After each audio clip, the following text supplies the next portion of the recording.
Hello, BookTube. This is another tag. It is I was tagged by Mike at the Bibliophile Bookscape, and the name of the tag is the Packing Heat tag, and it was created by JJ, the bookworm blacksmith. It's a tag about bringing books with you while you are on holidays. And it's quite a short one. It's only 4 questions with an extra one, so 5 questions. And if you are my friend in real life, you know that I would talk about these 5 questions for around 17 consecutive hours. But I'm not gonna do this over here because I don't think my cell phone has enough space for it, and it would take a long time to upload at the to BookTube. So, so uh, okay. First and foremost, uh, I I don't often go on holidays. It's not a thing that I usually do. Uh, for two reasons. First, I don't actually like leaving my house. Like leaving my house usually is not a cause for celebration. I dread it. I don't like leaving my house. Second, uh, I'm a PhD student, so I don't really have much time, and I don't actually have official vacations. I don't have official holidays. Uh, Usually, I just work uh, all year long. Uh, I usually I have around 10 days uh, around Christmas and New Year's Eve. But that's it. I don't take much holidays, so uh, and also I grew up quite poor, so I don't have a lot of experiences going on holidays while when I was a kid. So that didn't happen much. Like I went on a holiday when I was around 7, 8, and then the next one was uh, in 2021. So not very. I'm not a very experienced traveler. But let's go to the questions. Which types of books do you pack? Well, well, it depends. If it's a long holiday, which almost never happen, I'll bring a big book. I was actually the kind of person that you hear in funny anecdotes who reads War and Peace at the beach because that's what I did. In 2021, the first holiday that I had in my adult life that I actually traveled somewhere, I went to the beach and I used it to to read War and Peace. That actually happened. But if it's a short one, uh, I usually bring a short book because I like to start a book when I start my holidays and finish the book when I finish the holidays. So if the a good kind of book to bring is like plays. Like just bring a compendium of plays, and you read one a day, and that will feel the vacation. For example, here I have the collected plays of Oscar Wilde. I thought I think here I don't think it's the first time I showed this book in a video, but how many plays does it have? It has one, two, three, four, five plays. So if I go uh, on holidays for 5 days, I'll bring this book and I'll read a play a day.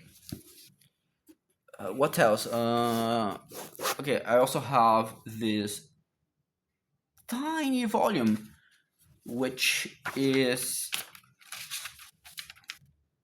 the complete plays of Richard Sheridan. So that's a good one too, because I could bring this and read a play a day and then read the entire volume. So yeah, it depends on on how long I'll be out. Usually I discount a day. Usually I discount 2 days because traveling for me is like traumatic. I hate traveling. Traveling is one of the worst things that can happen in my life. I hate it. So the first day I'll be totally exhausted and traumatized from traveling, so I won't read. And the last day I'll be dreading have to travel again. So and I won't read either. So like the Oscar Wilde book has 5 plays, so I would bring that to a 7 day holidays. What else? The second question is to give examples, which I just did.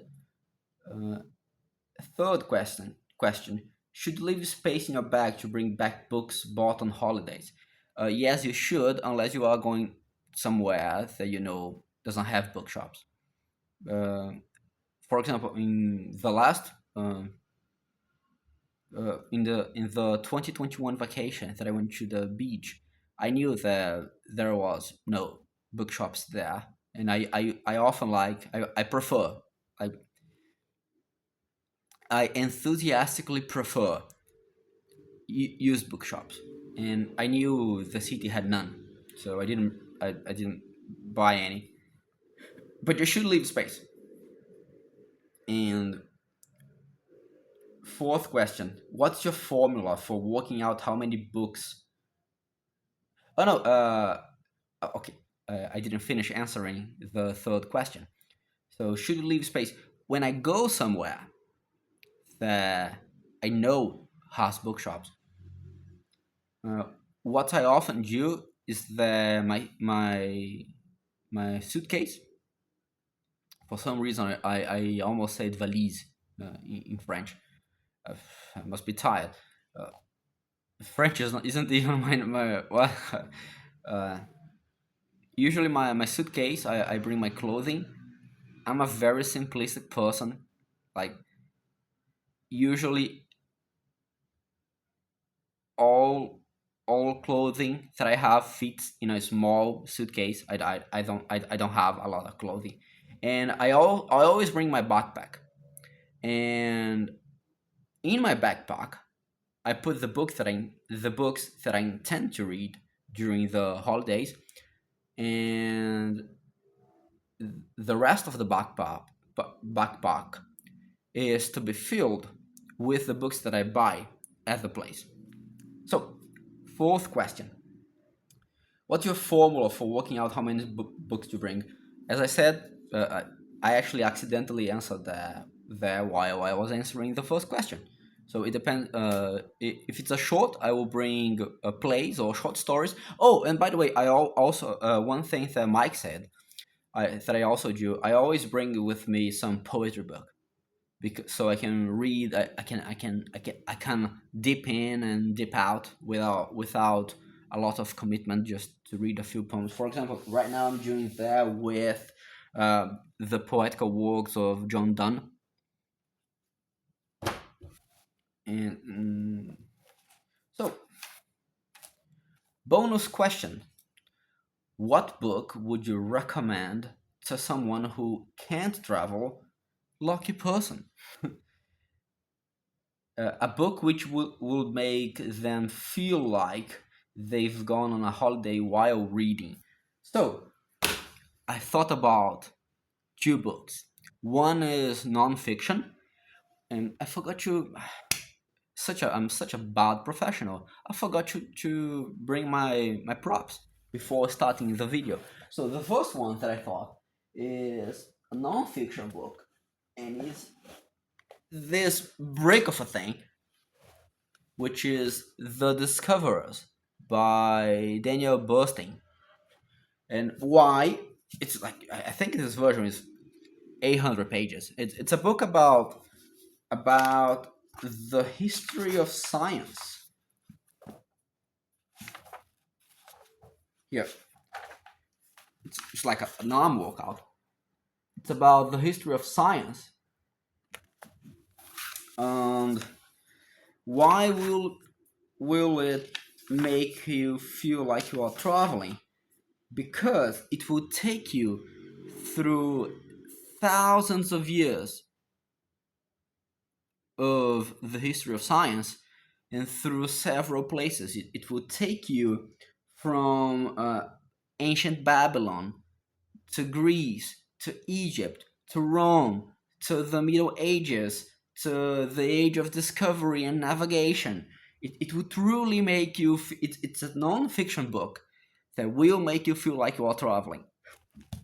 And I also thought about the people. I also thought about the people who watch me who don't like nonfiction for some reason. Like straight yourself, mate. Why don't you like nonfiction? It's like much better than fiction. It's a book that it's an author that no one reads anymore. He used to be extremely famous. He actually won the Nobel Prize, I think, in 1909, and he is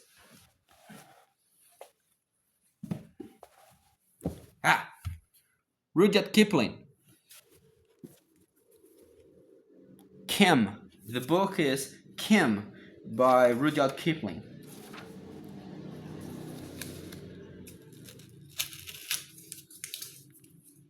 Here. And why is this a book that's gonna make you feel like you are traveling? It's a book about the road. The plot is the main character, Kim, basically lives. He's like a child. He's I think 12 or I think 12. He lives like a hobo vagabond in India, and he meets in the first chapter. He meets a Buddhist lama, and they become friends. And they start traveling together because the lama is trying to find like a river that will free him from the wheel of time. And so it's a traveling. They are traveling. I think they are traveling through northeast India, searching for this mythical river that will free a person from the torture of desire and rebirth. And so you have this monk and the 12-year-old kid who is following him. And it's a book about the road. It's a book about uh, the character of the road and the people you meet on the road in India. And it also has a background thing going on, which is espionage. Uh, Kim is at some point gets involved in espionage in the Great Game, which is also about traveling uh, in northern India between the frontiers of the British Empire and the Russian Empire. This happens before World War One, and collecting and sending information. So that also involves a lot of traveling, and it's a great book. It's a tiny little thing. How long it is?